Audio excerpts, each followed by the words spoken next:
mga boss, Lihua 4-pin CDI connection. Lihua 4-pin CDI.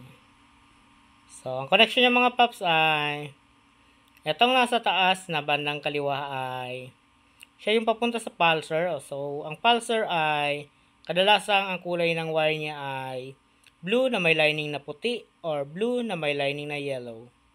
Then, ito namang sa baba niya, ito yung para sa ground. So, ang ground ng mga motor ay, kung Yamaha ay, ang ground niya ay itim. At ang Honda naman, ang ground niya ay green.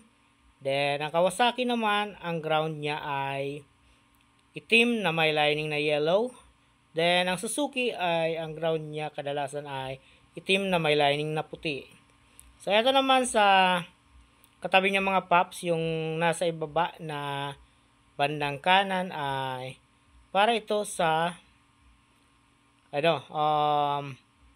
volt positive na dumaan sa switch. So, accessory wire kung tawagin.